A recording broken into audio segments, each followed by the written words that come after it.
Your brain is the most powerful weapon in the world. Once you put away your phones and your computers and all that we have nowadays, yeah, it's great. We're up to date. But your brain is the only thing you have when you're going through depression, when you're going through hard times, when you're going through death, real life. You can't Google that, man. You're alone. You're alone. You may have a shrink you're going to. You may have a best friend you're going to.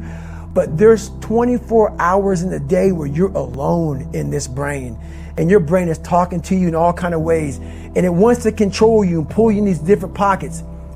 If you can't control your own brain and your brain controls you, you got to tell your brain where you want to go and how you want to go and how you want to get there. You got to control it. If not, it's over. What existed for me was, okay, man, how am I going to make this work? And all I knew back then was hard work. The only way anything gets accomplished. That's all I heard back in those days. You got to work hard. You got to work hard. I'm not getting I can't get this paragraph. I can't remember what the f***'s in this paragraph to pass this test to get in the military. Read again. Still not getting it. Read again. But if you're not getting it, write it out. And that's how I started learning. Okay, well, I got to write out everything I do. And then write it out again. And write it out again. And guess what happened? I got it. I can't swim. I'm negative buoyant. Go back again. I can't swim. Go back again. Go back again. Go back again. I got it.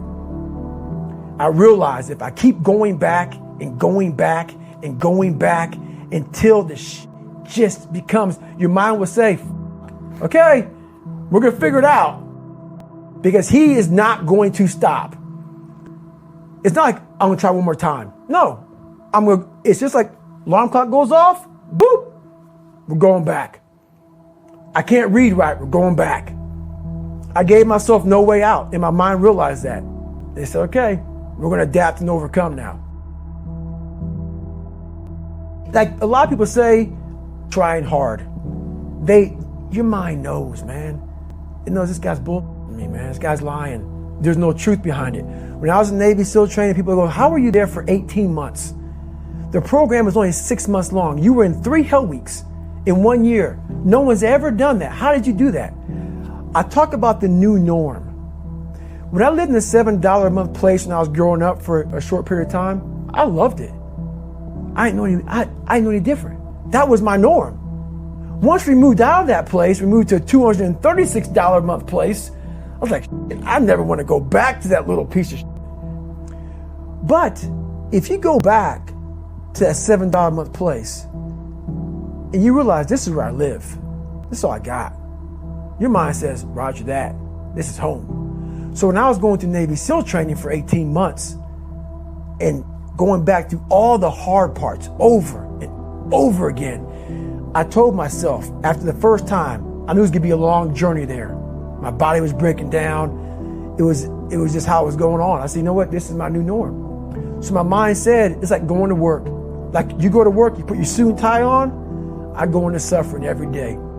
Every day, suffering, being broken, duct taping my feet up, stress fractures, shin splints, being broken. This is my new norm. And your mind says, if we're not broken, this ain't normal. We gotta be broken. So then your mind starts to get tougher and tougher and more callous. People go, how did you run on broken feet? Broken shins. My mind knew this is how we operate. We're in Navy SEAL training.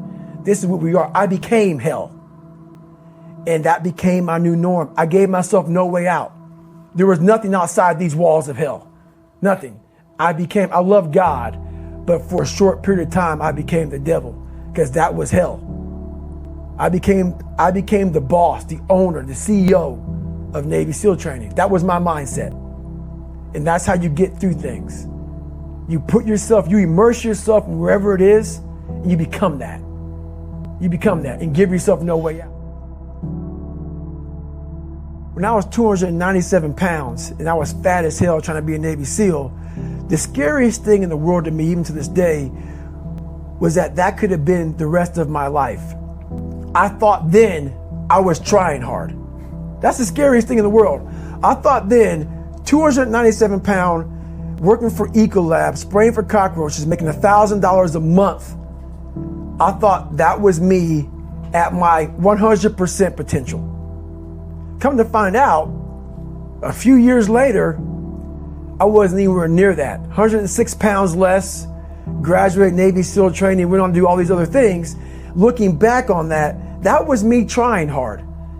That's why people gotta understand what is in us. We have no idea until we start trying hard. And I mean really trying hard, where you're obsessed with, hey, this is my new norm. My new norm is that, wow, this isn't always fun. It's not always meant to be fun. And that's when you know you're trying hard. People hear my story and think this guy is sadistic. I realize how the brain works. I figured out how the brain works. I'm a scared kid, and that's what gives me so much power. I had no foundation, and I built this off of just researching the mind. The feeling you get is basically invincibility.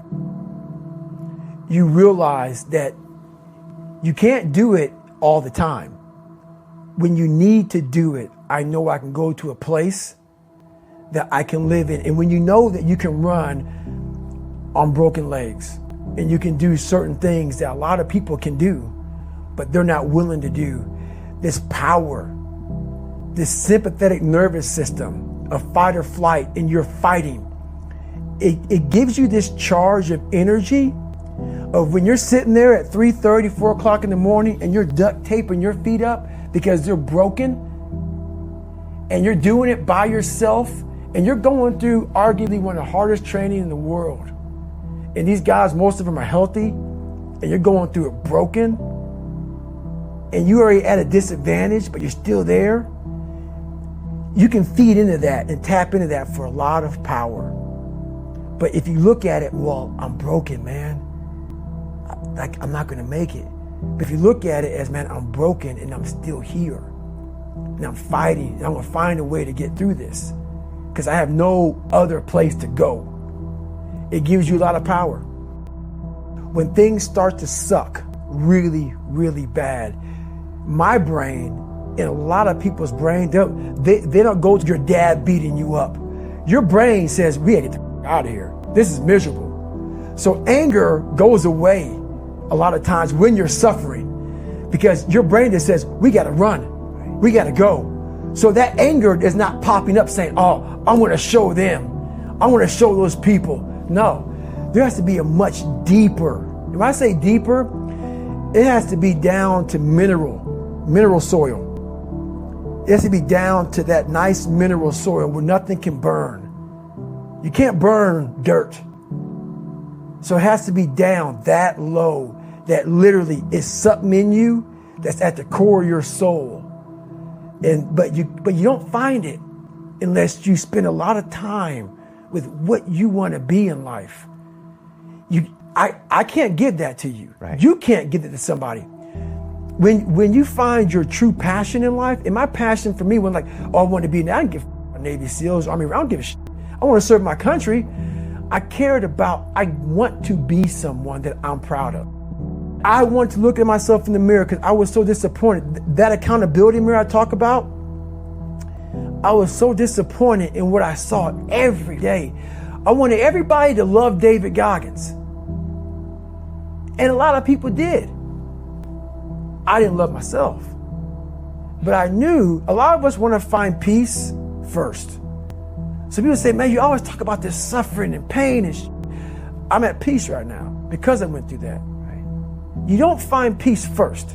If you do, Merry Christmas. More power to you. More power to you. I found peace on the opposite end of finding myself. And no one really finds themselves without going through trials, tribulations, suffering, accountability. And accountability is suffering. Being accountable every day for doing right for yourself, for the people next to you, it's miserable. It's hard. So, even the smallest details.